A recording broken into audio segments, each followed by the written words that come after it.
रुक्मणी मैया भगवान कृष्ण से पूछती हैं कि आप सदैव राधे राधे का नाम लेते रहते हो, ये राधा जी कौन है? तो ठाकुर जी बताते हैं कि हे रुक्मणी, आप ऐसे समझ लो कि दो देह एक प्राण।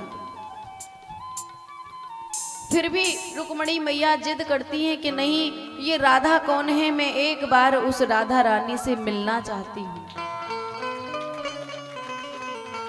तो राधा रानी से मिलने के लिए रुक्मणी मैया को भेजते हैं कृष्ण। कहते हैं कि जाओ, जाकर के राधा रानी से निकुंज में मिलकर के आओ, लेकिन मेरी लाडली को दूध बहुत पसंद है, उनके लिए दूध लेकर के जाना।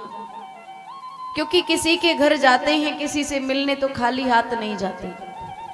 आज रुक्मणी मैया एक कटोरे में गर्म दूध लेकर के जाती हैं और एक कटोरा दूध द्वारकाधीश के पास रख के जाती हैं कि आप पी लेना। किशोरी जी को जाकर के रुक्मणी मैया मिलती हैं और उनको दूध देती हैं। तो क्या देखती हैं कि किशोरी जी बड़ी सुकोमल हैं, कोमल हैं और सुंदर हैं, बड़ी कोमल शरीर काया है, लेकिन किशोरी जी के पूरे शरीर पर छाले पड़े हैं। लौट करके आई तो देखा द्वारकाधीश पलंग पर लेटे हैं, एक के ऊपर चरण रख रखा है और दोनों चरणों में ठाकुर जी के छाले पड़े हैं। अब तो रुक्मणी मैया दंग रह गई कि वहां देखा तो राधा रानी के सारे शरीर पर छाले हैं, यहाँ ठाकुर जी के चरण में छाले हैं।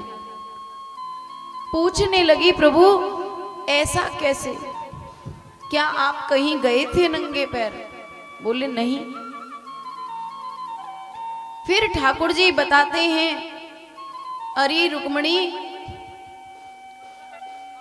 श्री राधे सदैव मेरे हृदय में विराजमान रहती हैं। तुम जब गई थी तो दूध बहुत गर्म देकर के गई थी, वो मैंने पी लिया। इस कारण श्री राधे जो मेरे हृदय में विराजमान थी, वो गर्म दूध मेरी किशोरी जी को कष्ट दे गया। इस कारण किशोरी जी के शरीर पर छाले पड़ गए। और जो द्वारकाधीश के चरणों में छाले पड़े थे, तो द्वारकाधीश बताते हैं कि श्री राधे जो के हृदय में सदैव मेरे चरणारविंद विराजमान हैं।